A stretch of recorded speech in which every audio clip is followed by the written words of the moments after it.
ਵਾਹਿਗੁਰੂ ਜੀ ਕਾ ਖਾਲਸਾ ਵਾਹਿਗੁਰੂ जी की फतेह। सत श्रीकाल, नमो बुधाए, जम्मू निवासिया साथियों, अस्सलाम वालेकुम साथियों।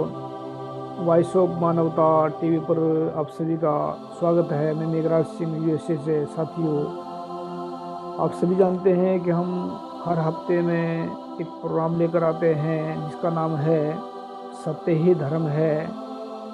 और इस सत्य ही धर्म के अंदर हम एक नई नई चीज़ों से रूबरू कराते हैं, नए नए टॉपिकों से, नए नए इसमें विषय पर हम बात करते हैं। तो पिछले हफ्ते हमने जो बात की थी कि पाप क्या होता है, बहुत सारे लोग पाप को ही अपराध समझते हैं या अपराध को ही पाप समझते हैं। तो पिछले हफ्ते हमने इसमें काफ़ी डिटेल में बात की थी। तो उसमें हम आज बात करना चाहते हैं कि अपराध क्या होता है, अपराध कैसा होता है और अपराध कहाँ से पैदा होता है, इसको समाप्त कैसे किया जा सकता है, और पाप और अपराध में क्या फ़र्क है, इस पर बात करेंगे आज। तो पिछले हफ्ते में बात की थी हमने कि पाप क्या होता है और उसका आंसर क्या है, उससे बाहर कैसे निकल सकते हैं। तो आज हम बात करेंगे कि अपराध क्या होता है और अपराध से हम कैसे बच सकते हैं, ताकि ज़िंदगी में कोई ऐसा अपराध ना किया जाए जिसकी वजह से ज़िंदगी खराब बन जाती है, जिसकी वजह से लाइफ बर्बाद हो जाती है, जिसकी वजह से ज़िंदगी में दुखी ही दुख आते हैं। अपराध क्या है? दुनियादारी के सामने, दुनिया वालों के सामने जो अपराध हैं वह कत्लेआम है, बलात्कार है, या गोली मारना है, या बहुत सारे और भी हैं जैसे अपराध दुनिया के सामने हैं, वह अपराध, इनको अपराध मानते हैं। लेकिन लोग बाग इनको अपराध तो मानते हैं, इन अपराधों को ही पाप समझकर लोग बाग जो है, बहुत सारे ऐसे लोग हैं जो दिन रात कत्लेआम करते हैं और वह फिर गंगा जी या यमुना या जहाँ मर्जी स्नान करके सोचते हैं कि हमारे पाप धुल गए। ऐसा उनका अपना निजी मानना होता है। कुछ शैतान लोग बैठे हैं जो ये सिखाते हैं कि अगर आप कत्लेआम करेंगे तो आपके पाप धुल जाएंगे। ऐसा बहुत सारे जिनको अकल नहीं है, जिनको ज्ञान नहीं है, जिनको समझ नहीं है किसी बात की, वो ऐसी बात बताते हैं। लेकिन बहुत सारे लोग ऐसा मान भी लेते हैं कि पाप ही अपराध है या अपराध ही पाप है, तो ऐसा मान लेते हैं लोग बहुत सारे। तो साथियों, अपराध से बचने के लिए, अभी अपराध तो अगर इसमें डिटेल में जाएं, अपराध क्या होता है, जैसे आजकल बलात्कार चल रहे हैं, चोरी डकैती चल रही है, ये जो अपराध, जो बलात्कार चल रहा है, ये अपराध नहीं, ये बहुत जघन्य है, क्या कहते हैं इसको, बहुत ज़्यादा पीड़ित करने वाला एक महातांडव, महाहत्या, जो क्या कहते हैं महापाप कह सकते हैं इसको महा अपराध कह सकते हैं। क्योंकि एक तो अपराध होता है, एक उसका भी बाप होता है, तो ये महापाप होता है, महाअपराध होता है, जो बलात्कार करने या किसी का कत्लेआम कर देना, या किसी को, ये भी बहुत सारा ऐसा चलता है कि इसमें जो है कि इसको अपराध की कैटेगरी में रखा जाता है। लेकिन और भी तरीके के अपराध होते हैं, जैसे चोरी कर ली, ये भी अपराध है, या जैसे कि मतलब कोई सिग्नल क्रॉस कर दिया, कोई अपराध है। और बहुत सारे ऐसे हैं जो मैंने किसी के गलत मिसाल में अपना जो बहुत सारे मतलब ऐसे अनगिनत अपराध हैं जो इनको इंसान अनजाने में कर जाता है। लेकिन मेन अपराध जो है, जो सबसे बड़े अपराध हैं, कत्लेआम करना किसी का, बलात्कार करना, या किसी को धोखे से बुलाकर उसको सज़ा दे देनी, या कुछ गलत काम कर देना, या धोखे से वार करना किसी के ऊपर, ये सब अपराध हैं। तो इन अपराधों की जड़ कहाँ है? इन अपराधों से हम बच कैसे कर सकते हैं, क्योंकि अपराध एकदम से नहीं होता, क्योंकि अपराध एकदम से नहीं होता। अपराध के लिए प्लान करना पड़ता है। अपराध तक पहुंचने के लिए इंसान को बहुत कुछ करना पड़ता है। तो ऐसा होता है और बहुत सारा ऐसा चलता है दुनिया के अंदर, जो अपराध को करने से पहले दिन रात प्लान करते हैं। तो अपराध से बचने के लिए पहले पाप से बचना होगा।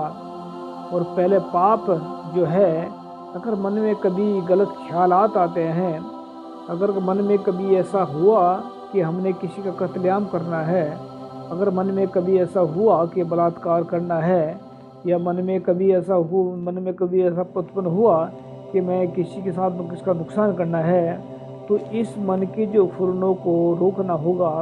क्योंकि मन की जो चीज़ें हैं, जो मन में इंसान की जो जैसे अपराध करता है कोई इंसान, मन की बात तो बाद में बात करेंगे, लेकिन अपराध करने से ज़िंदगी का क्या हालात होते हैं। अगर इंसान पकड़े जाता है अपराध करने के बाद में, तो जेल की सलाखों के पीछे होता है। अगर अपराध करने के बाद में अगर नहीं पकड़ा जाता, तो इंसान खुद की जेल में होता है। अब खुद की जेल सोच रहे होंगे कि खुद की जेल ये कौन सी जेल है जिसमें आदमी खुद रहता है। तभी देखते हैं होंगे आप सभी कि इंसान अंदर से घुट घुट कर मरता है, इंसान अंदर से परेशान रहता है। इंसान इतना दूसरे को ना बताए, लेकिन इंसान को खुद को पता होता है कि उसने अपराध किया है।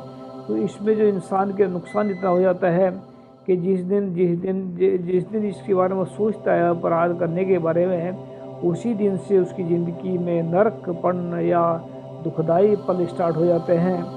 जिस दिन ये सोचने लगता है कि मैं किसी का कत्लेआम करूंगा, उसी दिन वह स्टार्ट हो जाता है दुखदाई दिन। पर जब कत्लेआम कर देता है इंसान किसी का, ये कत्लेआम एकदम से नहीं हुआ, इसके बारे में पहले सोचा गया है, फिर हुआ है। इसके बारे में पहले लोगों से जो दोस्त मिले होंगे उनसे सलाह ली गई है, फिर हुआ है। तो ये जो कत्लेआम हुआ है, इसके बारे में हम अगर कहें तो इससे बचने के लिए हमने अपने जो मन के अंदर हमारे आते हैं कि हम किसी का कत्लेआम करेंगे, हम किसी को मारेंगे, या उसका जो रिजल्ट है अगर उसके पहले ही सोच लिया जाए, तो इंसान कभी कत्लेआम नहीं करेगा। अगर ऐसा सोचा जाए कि अगर मैं कत्लेआम करता हूँ किसी का, उसके बाद में अगर मुझे किसी ने काट दिया, या मेरे किसी परिवार को बर्बाद कर दिया, या ऐसा सोच सकते हैं अगर मैं पकड़ेगा तो सारी ज़िंदगी जेल में चक्की पीसूँगा, या मुझे किसी ने मेरी टांगें काट दी, या मेरे किसी ने हाथ काट दिए, या मेरे किसी ने जीभ काट दी, तो मेरे कैसे हालात होंगे। अगर इसके बारे में सोच लेता है इंसान पहले, तो कभी कत्लेआम नहीं करेगा। अगर इसके बारे में पहले इंसान सोच लेता है कि कत्लेआम करने से मेरी ज़िंदगी बर्बाद हो जाएगी, अगर ऐसा सोच लेता है कि मेरे बच्चों की ज़िंदगी बर्बाद हो जाएगी, अगर कत्लेआम करने से पहले ऐसा सोच लेता है इंसान कि मैं जिसको मार रहा हूँ वो भी किसी का बच्चा है या बहन है, अगर कत्लेआम करने से पहले ऐसा सोच लेता है इंसान कि मैं किसी को मारने से पहले उसके माँ बाप, अगर उसके माँ बाप होंगे मेरे माँ बाप के जैसे उसके माँ बाप भी होंगे, वो कितने परेशान होंगे। अगर कत्लेआम करने से पहले इंसान ये सोच ले कि मेरा भविष्य बर्बाद हो जाएगा, अगर कत्लेआम करने से पहले ये सोच ले इंसान कि मैं दूसरों का भविष्य क्यों बर्बाद कर रहा हूँ, अगर कत्लेआम करने से पहले ये सोच ले इंसान कि मैं क्यों परेशान कर रहा हूँ किसी को, बलात्कार करना, कत्लेआम करना, ये सब अपराध का जगत में अपराध ही है। कभी किसी की गंगा स्नान करने से या किसी भी पवित्र स्नान गए नदी से या 7 समुद्रों से भी स्नान कर ले, तभी ये पाप धुलने वाले नहीं हैं। क्यों पाप नहीं, अपराध हैं ये, तो अपराध कभी धुलते नहीं हैं, अपराध की सज़ा मिलती है। अगर बच गया तो खुद की जेल में बंद रहता है इंसान, अगर फंस गया तो जेल की सलाखों के पीछे होता है इंसान। तो ये जो अपराध है ये बहुत खतरनाक चीज़ है। अपराध से बचने के लिए मन को साधना होगा, अपराध से बचने के लिए मन को प्रेरणा देनी होगी। गुरुओं की वाणी से हम बच सकते हैं, और अपराध ही पाप को जन्म देता है। तो क्योंकि पाप ही अपराध को जन्म देता है, क्योंकि पाप जब मन में पैदा होता है इंसान के, तो बहुत कुछ ऐसा सोचता है इंसान कि मैं ऐसा करूं, मैं ऐसा करूं, मैं वैसा करूं। तो बहुत कुछ ऐसा सोचने के बाद ही अपराध करता है इंसान। और अगर अपराध ऐसा हो कि जिससे इंसान की ज़िंदगी बर्बाद हो रही हो, कोई भी अपराध ऐसा नहीं है जिससे इंसान की ज़िंदगी में सुकून आता हो। कोई भी अपराध ऐसा नहीं है जिससे ज़िंदगी में इंसान की समानता आती हो। कोई भी अपराध ऐसा नहीं है जिससे इंसान की ज़िंदगी में इंसानियत पैदा होती हो। कोई भी अपराध ऐसा नहीं है जिससे इंसान को भाईचारा पैदा होता हो। कोई भी अपराध ऐसा नहीं है जिससे इंसान को कभी अपनी खुशियाँ मिलती हों। तो ये अपराध ही पाप की जड़ है, या पाप ही अपराध की जड़ है। तो इसको अगर बंद करना चाहते हैं, अगर इसको वीडियो को देखेंगे जो पाप कर रहे हैं, जो अपराध करना चाहते हैं, तो मैं चाहूँगा कि वह अपनी ज़िंदगी में तब्दीली करें। कुछ दुनिया में खुशियाँ बाँटें, कुछ दुनिया के अंदर आए हैं तो दुनिया को सबक सिखाएं, कोई अच्छा सबक सिखाएं, कोई प्यार का सबक सिखाएं। अगर दुनिया में हम आए हैं तो किस लिए आए हैं? अगर दुनिया में हम जब जन्म लिया है दुनिया के अंदर, तो दुनिया को प्यार देने के लिए जन्म आया है। दुनिया के अंदर एक सत्य फैलाने के लिए हम आए हैं। अगर हम पाप की दुनिया से बाहर निकलना चाहते हैं, अगर हम अपराध की दुनिया से बाहर निकलना चाहते हैं, तो याद रखें, सच और ईमानदारी इसमें काम आती है। सच और ईमानदारी एक ऐसी ताकत है जो मुर्दे इंसान को भी जिंदा इंसान बना देती है। सच और ईमानदारी ऐसी ताकत है जो इंसान को पाप की दुनिया से निकाल करके, अपराध की दुनिया से निकाल करके एक अच्छे सुहाने जगत में ले जा सकती है। सच और ईमानदारी एक ऐसी विशाल ताकत है जो इंसान का नाम धरती से लेकर आसमान तक चमकता है। एक ऐसे सच और ईमानदारी एक ऐसी विशाल ताकत है जो इंसान के मरने के बाद में करोड़ों साल तक उसका नाम याद रहता है। सच और ईमानदारी ऐसी है जो पाप और अपराध दोनों को इंसान के अंदर ख़त्म कर देता है। सच और ईमानदारी ऐसी है जो इंसान को सुकून पैदा करती है। सच और ईमानदारी ऐसी है जो पाप और अपराध को नष्ट कर देती है। सच और ईमानदारी ऐसी है जो इंसान की ज़िंदगी में खुशियाँ लेकर आती है। सच और ईमानदारी ऐसी है जो दुनिया की हर खुशी देती है। सच और ईमानदारी ऐसी है जो दुनिया के लोग कदर करते हैं। सच और ईमानदारी ऐसी है जो दुनिया आपको जानने लगेगी। सच और ईमानदारी एक ऐसी है जो इंसान को ज्ञान का जो पदर है, इंसान के जो अंदर ज्ञान का जो भंडार है, उससे मिल जाता है। सच और ईमानदारी ऐसी है जो इंसान को ज्ञान से मिलवा देती है। सच और ईमानदारी ऐसी है जो पाप और पुण्य दोनों को जिंदगी से नष्ट करके एक स्वर्ग की जगह में एक ऐसी जगह ले आते हैं जहाँ पर सुकून ही सुकून है, जहाँ पर दुख दाम का कोई चीज़ नहीं है।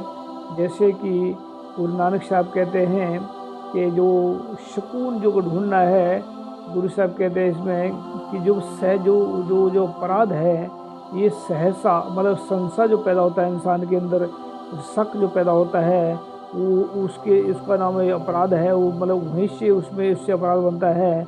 तो कहते हैं, गुरु साहब कहते हैं कि विण सहजे सहसा ना जाए, नह जाए सहसा किते संयम, रहे कर्म कमाए सहसे जीव मलिन है। सहसे जीव मलिन है शब्द रहो, इस तरह का शब्द है कि जो अगर सहस है तो जो संशय है ये मलिन है, मतलब मैला बहुत है, तो कैसे ख़त्म हो सकता है? शब्द लागो मन धोवो। तो शब्द क्या है? सच है। शब्द क्या है? वो एक ताकत है। शब्द क्या है? जो अंदर से उसको साफ कर देती है। तो शब्द क्या है? इंसान को अंदर से पवित्र बना देता है। विचार ही शब्द है और शब्द ही नाम है और सच ही वाहिगुरु है। सच ही अल्लाह है, सच ही गॉड है, सच ही वाहिगुरु जो भी है वो सच है। अगर हमने सच को धारण कर लिया, अगर हम अपने मन के अंदर सच और ईमानदारी को धारण कर लेते हैं, तो हम पाप से बच सकते हैं, अपराध से बच सकते हैं। अगर हमने सच और ईमानदारी को अपना धारण कर लिया तो हमारी ज़िंदगी तबाह होने से बच जाएगी।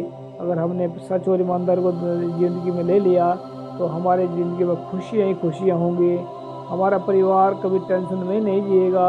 अगर सच और ईमानदारी को सच और ईमानदारी को हमने अपने रग रग के अंदर, खून के अंदर बसा लिया, तो याद रखिए जो चीज़ खून में बह जाती है वह सुकून की जड़ होती है। जो चीज़ रग रग में बह जाती है वही चीज़ इंसान को बहुत सुकून देती है। जो चीज़ इंसान के अंदर बैठ जाती है, सच और ईमानदारी अगर इंसान के अंदर बैठ जाती है तो सुकून, चारों तरफ सुकून ही सुकून होगा।